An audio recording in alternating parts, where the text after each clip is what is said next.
Sa kabila ng magandang buhay na tinatamasa ni Mang Juan noon, ang kanyang puso ay puspos ng lungkot at pangungulila dahil sa sunod-sunod na pagpanaw ng kanyang mga anak mula sa hindi malamang sakit. Ang pagkakaroon ng kayamanan at kaginhawaan ay hindi nakapawi sa sakit at lungkot na dulot ng pagkawala ng mga mahal sa buhay. Bawat pagkawala ng kanyang anak ay tila isang mabigat na pasanin na bumabalot sa kanyang puso. Sa kabila ng lahat ng kayamanan, napagtanto ni Mang Juan na ang tunay na halaga ng buhay ay hindi nasusukat sa material na bagay. Ang pagkakaroon ng magandang pamilya at malusog na mga anak ang tunay na yaman na nagbibigay kahulugan sa kanyang buhay. Ang mga trahedyang ito ang nagbigay daan sa kanyang pag-usbong bilang isang taong puspos ng pagmamahal at malasakit sa kapwa. Ang pagsubok na kanyang naranasan ang nagturo sa kanya ng kahalagahan ng pagtutulungan at pagkakaroon ng malasakit sa kapwa, pulubi na katulad niya. Sa gitna ng kanyang sariling hinanakit, natutunan ni Mang Juan na maging bukas sa pagtanggap ng tulong mula sa iba. Ito ang nagsilbing pundasyon ng kanyang kakayahan na magbigay ng kahulugan at layunin sa kanyang buhay, lalo na't pagkatapos mawalan ng mga anak. Sa bawat pagkakataon, isinilayan ni Mang Juan ang mga alaala ng kanyang mga anak sa pamamagitan ng kanyang mga gawain na naglalayong makatulong at magdulot ng pag-asa sa iba. Ito ang nagbigay kahulugan sa kanyang pagiging pulubi ng puso, kung saan ang kanyang mga pag-usbong ay nagsimula sa mga pagluha at pagdurusa, ngunit nagbunga ng kabutihan at pag-asa para sa kanyang kapwa at sa sarili niyang puso na puno ng pagmamahal. Bago pa man maging isang pulubi si Mang Juan, ay maganda talaga ang kanyang buhay. Kung hindi lang sunod-sunod na namatay ang kanyang anak sa hindi malamang sakit. Si Mang Juan ay isang matandang pulubi na laging naghahanap ng pagkakakitaan sa kalsada ng Maynila. Sa isang maliit na kanto ng kalsada, napansin ni Mang Juan ang isang lata ng naglalakihang tirang pagkain na iniiwasang itapon ng mga tao.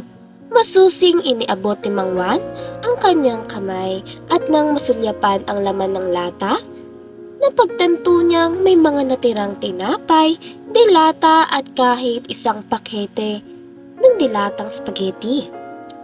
Masaya si Mang Juan dahil ito ay sapat na upang punan ang kanyang sikmura. Ngunit sa halip na agad itong kainin, naisip niyang gawing pagkakataon ang kanyang nadampot na pagkain.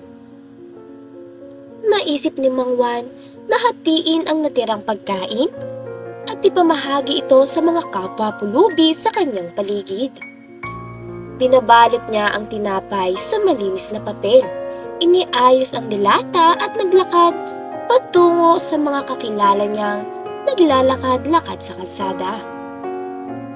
Nang makarating siya sa isang grupo ng mga pulubi, masigla niyang ipinamahagi ang mga pagkain. Ito ay para sa ating lahat, ani Mang Juan, na puno ng ngiti sa kanyang mukha. Nagkaroon ng masigla at kasiyahan sa kanilang grupo. Hindi lang sila nakatikim ng masarap na pagkain, kundi naging mas maligaya rin ang kanilang samahan. Sa simpleng hakbang na ito, nagsimula si Mang Juan na maging inspirasyon sa iba na magkaroon ng malasakit sa kapwa. Ang munting pagkakataon na ito ay nagdala ng bagong layunin sa buhay ni Mang Juan. Hindi na lamang siya nagtatrabaho para sa sarili, kundi nagkaroon na rin siya ng layuning makatulong sa iba. Simula ng araw na iyon, isinikap ni Mang Juan na regular na magbigay ng tulong sa mga kapwa pulubi. At sa kanyang mga pagsisikap, nagsimula siyang maging kilala bilang ang pulubi ng puso. Ang kwentong ito ay nagpapakita kung paano maliit na pagkakataon at kabutihan ay maaaring magdulot ng malalim na pagbabago sa buhay ng isang tao, pati na rin sa komunidad. Sa kabila ng kanyang mga paghihirap, may malalim siyang pangarap na makamit ang yaman. Isang araw habang siya'y naglalakad, sa tabi ng isang makikinang na gusali, napansin niya ang isang maliit na bagay na nagpabago ng kanyang buhay. Nakita ni Mang Juan ang isang maliit na pitaka na nalaglag mula sa bulsa ng isang nagmamadaling naglalakad na binata. Agad niya itong pinulot at iniabot ito sa binata na nagpasalamat ng malugod. Dahil sa kanyang kabaitan, ipinahagi ng binata sa kanya ang isang mahiwagang kwintas na may kapangyarihang maghatid ng swerte. Isuot mo ito, Mang Juan, at tiyak na magbabago ang iyong kapalaran, sabi ng binata bago siya tuluyang umalis. Naisip ni Mang Juan na subukan ang kapangyarihan ng kwintas, kaya't agad niyang isinuot ito. Walang anuman ang nangyari sa simula, ngunit habang siya ay naglalakad pa uwi, napansin niyang dumarami ang mga pera sa kanyang supot.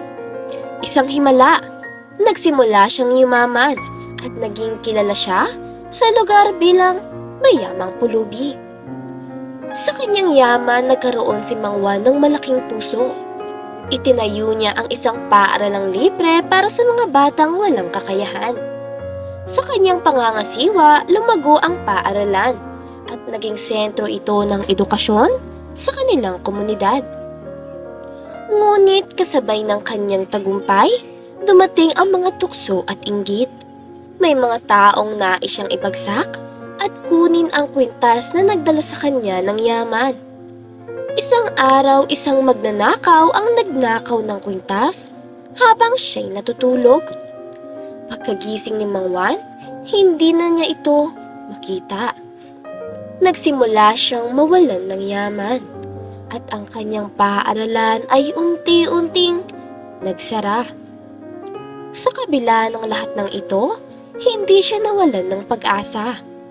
Determinadong bumangon, nagsimula siyang magtrabaho muli at itaguyod ang kanyang mga pangarap. Isang gabi, sa paglalakad niya pa uwi, nakatagpo siya ng isang matandang lalaki na tila may alam sa kanyang pinagdaraanan. Ibinahagi ni Mang Juan ang kanyang kwento at doon ay natuklasan niya na ang tunay na yaman ay hindi nasusukat sa material na bagay.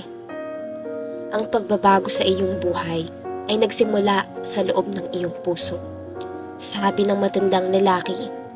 Hindi mo kailangang maging mayaman sa salapi para maging mayaman sa pagmamahal at kabutihan. Sa mga salitang iyon, napagtanto ni Mang Juan ang kahalagahan ng kanyang mga nagawa sa komunidad. Kahit na nawala ang kanyang yaman, nagsimula siyang magtanim ng puno at bumuo ng mga proyektong pangkomunidad upang magkaroon ng mas mataas na antas ng buhay ang mga tao sa paligid. Sa kanyang mga gawain, nakamit ni Mang Juan ang tunay na tagumpay at kasiyahan. Bagamat nawala ang kwintas na nagdala sa kanya ng yaman, natutunan niyang ang tunay na kayamanan ay nasa pagtulong at pagmamahal sa kapwa. Sa kabila ng mga pagsubok at lungkot na naranasan ni Mang Juan, hindi siya nagpatinag at itinuon ng kanyang pagsusumikap sa pag-ahon mula sa kahirapan. Sa kanyang matinding determinasyon, nagtagumpay si Mang Juan na baguhin ang takbo ng kanyang buhay. Sa paggawa ng mabuti at matino, nagsimula siyang magsimula ng simpleng negosyo. Sa bawat pagkakataon, nagiging masigasig siyang magtrabaho at ipinunla sa kanyang isipan ang mga aral na natutunan mula sa kanyang mga anak. Sa paglipas ng panahon, lumago ang kanyang negosyo at naging matagumpay sa kanyang mga gawain. Dahil sa kanyang sipag at tiyaga, nakapagtayo si Mang Juan na sariling bahay. Ang munting tahanan na ito ay nagbigay sa kanya ng damuhong sarap at kasiyahan. Isang lugar kung saan siya nakakapagpahinga at nagbabalik tanaw sa kanyang mga pinagdaanan. Hindi lang bunga ng kanyang pagsusumikap ang kanyang matagumpay na negosyo at sariling bahay, kundi naging inspirasyon din siya sa iba na may pangarap na makaahon sa kahirapan. Nagtayo siya ng isang programa para sa mga kababayan niyang nais magkaroon ng kabuhayan. Binigyan niya ng trabaho at oportunidad ang ilan na tulad niyang nagsusumikap na baguhin ang kanilang buhay. Sa paglipas ng panahon, naging kilala si Mang Juan. Hindi lamang bilang isang negosyante, kundi bilang huwaran at tagapagtaguyod ng mga pangarap ng iba. Ang kanyang kwento ay nagsilbing inspirasyon sa marami na hindi sumuko kahit sa hirap pa ng buhay. Sa kanyang tagumpay, hindi niya nakakalimutan ang mga oras ng kanyang pangangailangan at ang mga taong nangangailangan ng tulong. Patuloy siyang nagbibigay ng suporta sa mga proyektong pangkabuhayan at pang-edukasyon sa kanyang komunidad na nagpapatuloy sa kanyang pagbibigay halaga sa pagtutulungan at pagtulong sa kapwa. Sa kabila ng tagumpay at pag-unlad ni Mang Juan sa kanyang buhay, hindi niya nakalimutan ang kanyang mga kamag-anak. Dahil sa kanyang masigasig na pagsusumikap at tagumpay sa negosyo, naging daan ito para muling mabuksan ang ugnayan sa kanyang pamilya. Isang araw, habang si Mang Juan ay nag-aayos sa harap ng kanyang sariling bahay, biglang dumating ang kanyang mga kamag-anak na matagal na niyang hindi nakikita. Ang tagumpay ni Mang Juan sa negosyo at pagkakaroon ng sariling bahay ay naging daan para sa kanilang pagbabalik loob. Masaya at puno ng pagmamahal ang naging pagkikita ng pamilya ni Mang Juan. Sa pagdaan ng panahon, naging mas malapit sila sa isa't isa. Nagkaroon ng pagkakataon si Mang Juan na ibahagi ang kanyang kwento at mga karanasan sa kanilang lahat. Ipinakita niya sa kanilang hindi lamang ang yaman sa salapi ang mahalaga, kundi pati na rin ang pagmamahal at pagtutulungan ng pamilya. Ang pagbabalik ng kanyang mga kamag-anak ay nagbigay kay Mang Juan ng mas matibay na suporta at inspirasyon. Kasama na nila siya sa pagdiriwang ng mga tagumpay at pagtutulungan sa pagharap sa mga hamon ng buhay. Sa kabuuhan, ang pagkakaroon ng matatag na pamilya ay naging malaking bahagi ng tagumpay ni Mang Juan. Ang kanilang muling pagsasama ay nagbigay hindi lamang ng kasiyahan sa kanya, kundi pati na rin ang buong katawan ng suporta sa kanyang mga advokasya at proyekto para sa komunidad. Maraming salamat sa panonood mga kakwentuhan. Huwag kakalimutang mag-subscribe at pindutin ang notification bell para lagi kayong updated sa ating mga bagong istoryang mapupulutan ng aral at inspirasyon sa buhay. Hanggang sa susunod nating istorya mga kakwentuhan.